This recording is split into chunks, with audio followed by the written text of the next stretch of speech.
আসসালামু আলাইকুম। ওয়ালাইকুম স্যার ভালো আছেন? আসসালাম।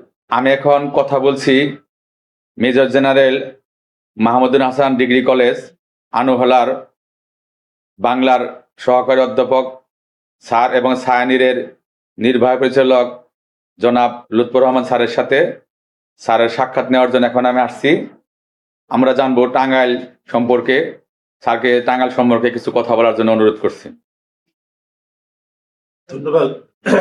ওয়াইসিসিআর এর পরিচালক রুহুল আমিন। প্রথমে হলো টাঙ্গাইল সম্পর্কে জানা ব্যাপক বিষয়।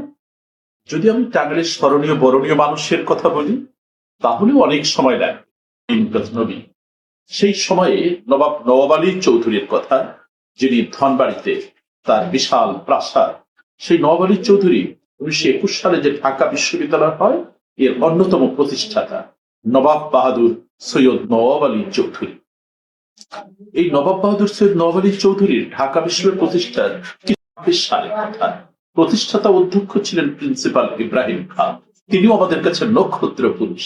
কিন্তু এই নক্ষত্র পুরুষে এই কলেজটি যিনি প্রতিষ্ঠা করলেন, সাদাত কলেজ, তিনি ওয়াজেদ আলী খানপুর। এই ওয়াজেদ আলী খানপুর নিয়ে এই প্রিন্সিপাল ইব্রাহিম খাঁ, আরেকজনের কথা তো না বললেই নয়, মির্জাপুরের কৃতি সন্তান দানবী রায় বাহাদুর রণদা প্রসাদ সাহা, যাকে আমরা সংক্ষেপে আরপি সাহা বলি। তারও বিশাল অবদান। টাঙ্গাইলে কি গড়েছেন ভারতেশ্বরী হোমস, কুমুদিনী কলেজ, যেটা কুমুদিনী মেডিকেল কলেজ, সে এর বাইরেও কুমুদিনী সরকারি কলেজ, মেয়েদের কলেজ। মানিকগঞ্জে করেছেন দেবেন্দ্র কলেজ, যেটা এখন সরকারি দেবেন্দ্র কলেজ। এই আরপি সাহার পরেই যার নামটি বলতে হয়, এরা একই সময়ে কারো রোল নাম্বার 1-2 বিষয় না, এক একজন এক এক আকাশের নক্ষত্রের মতো। তিনি হচ্ছেন আমাদের প্রিয় নেতা মাওলানা আব্দুল হামিদ খান ভাসানী। ভাসানীর জন্ম যদিও সিরাজগঞ্জ, কিন্তু এই নক্ষত্র আলো দিল টাঙ্গাইলের মাটিতে, টাঙ্গাইলের মাটিকে আলোকিত করল। সন্তোষের কুড়ে ঘরে থাকতেন, কিন্তু রাজনৈতিক চিন্তা ছিল বিশ্বময়।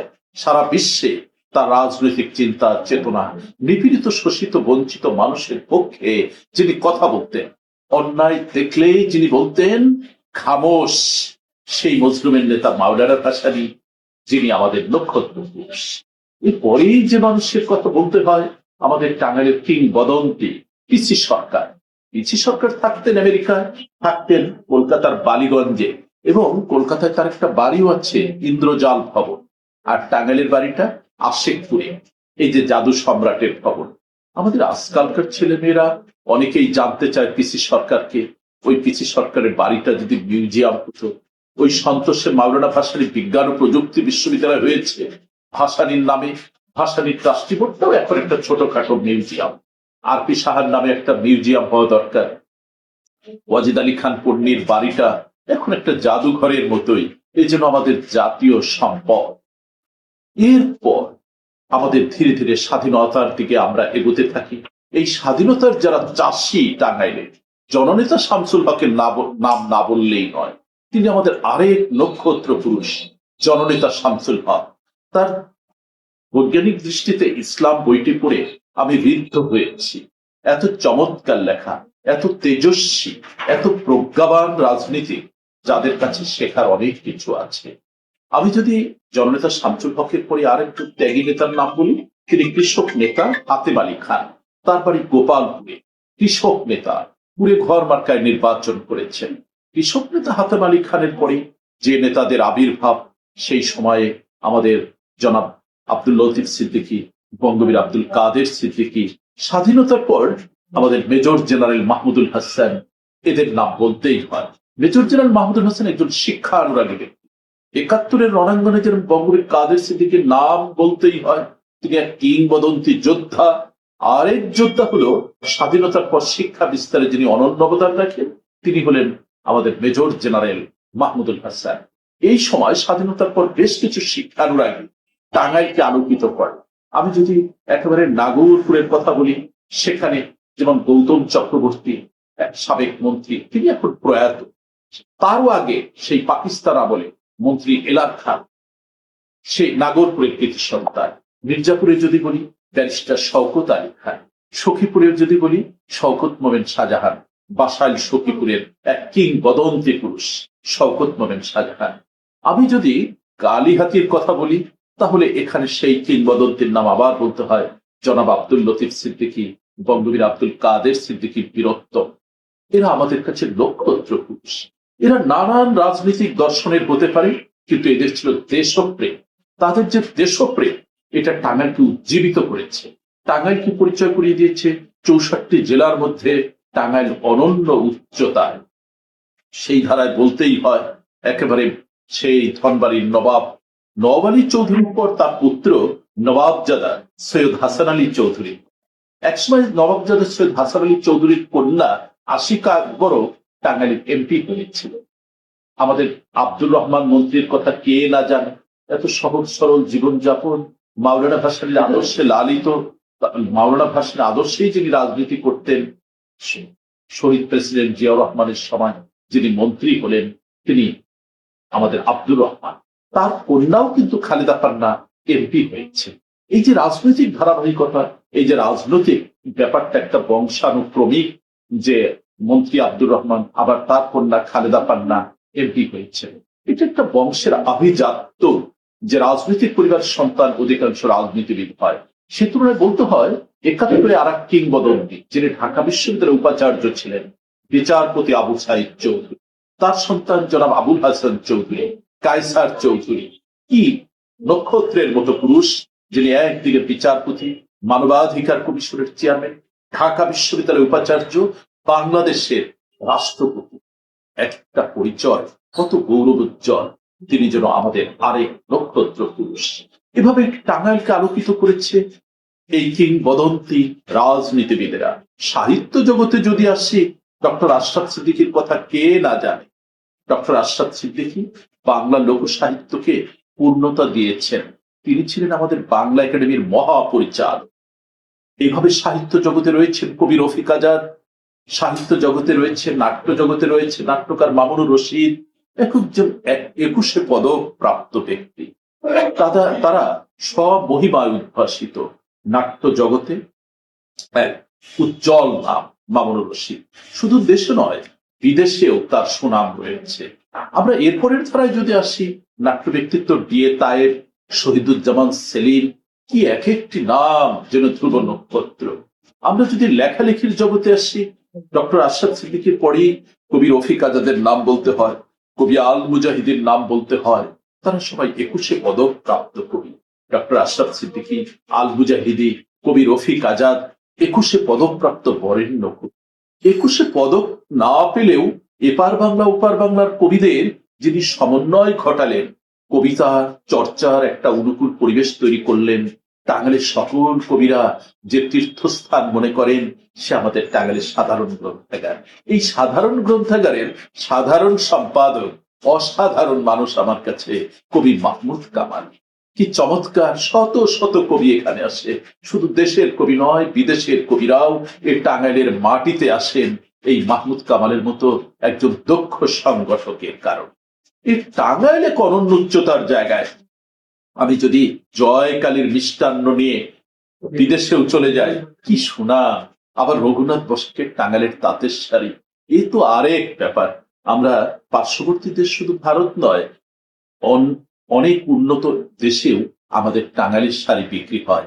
সুদূর আমেরিকার মেয়েরাও টাঙ্গাইলের শাড়ি পরলে তাদের সৌন্দর্য আরো বেড়ে যায়, তারা শ্রীমণ্ডিত হয় টাঙ্গাইলের শাড়ি পরিধান করে। আমাদের টাঙ্গাইলের গর্বের অনেক কিছু আছে।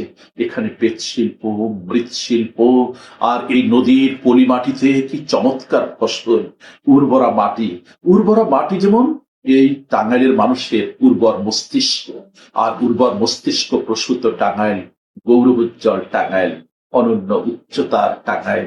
আরো কত বিচিত্র মানুষ রয়েছে টাঙ্গাইলে, কত গবেষক, কত সুচিকিৎসক।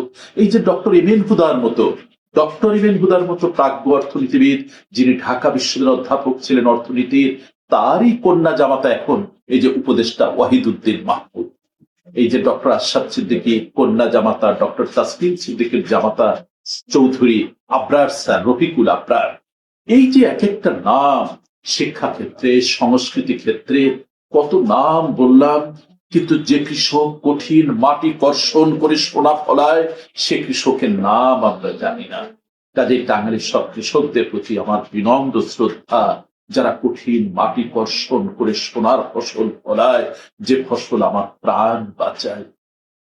কত শিল্পী আছে নীরবে গান শোনায়, তাদের নাম ইতিহাসের পাতায় এখনো উজ্জ্বল জল করে না, কিন্তু একদিন করবে। এরকম বহু শিল্পী আছে, বহু আবৃত্তি শিল্পী আছে, বহু সংগঠক আছে, কত নাম জানা শিক্ষক আছেন যারা গড়ে তুলেছেন এই সোনার মানুষদের।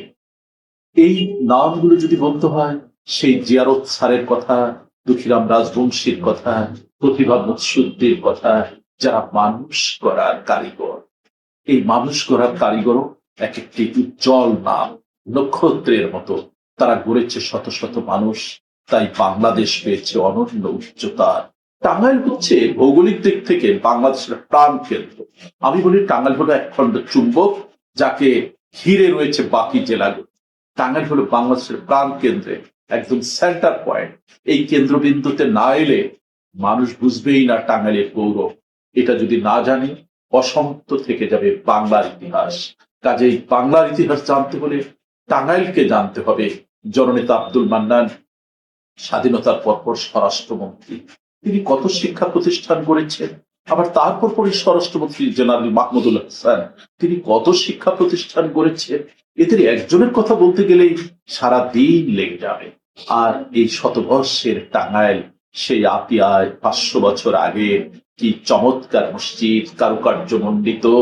শুধু কি তাই, 500 বছর আগে যে কারুকার্য মণ্ডিত, আবার এই যে নতুন মসজিদ হয়েছে 201 গম্বুজ বিশিষ্ট মসজিদ, বীর মুক্তিযোদ্ধা রফিকুল ইসলামের, তার কি তিলোত্তমা সৌন্দর্য, কি নান্দনিক।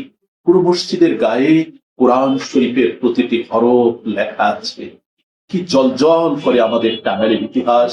এবং পশ্চিম টাঙ্গাইলে যেমন যাই, নৌকা ভাসে যমুনায় ধলেশ্বরীতে। আবার পূর্ব দিকে যখন যাই, মধুপুরের আনারস বন, সখীপুরের লাল মাটি আমার জেলাকে দেয় পূর্ণতা, সৌন্দর্য অবগাহন করি। আমি যেন এই টাঙ্গাইলে যেমন জন্মেছি, এই টাঙ্গাইলেই যেন মৃত্যুবরণ করি।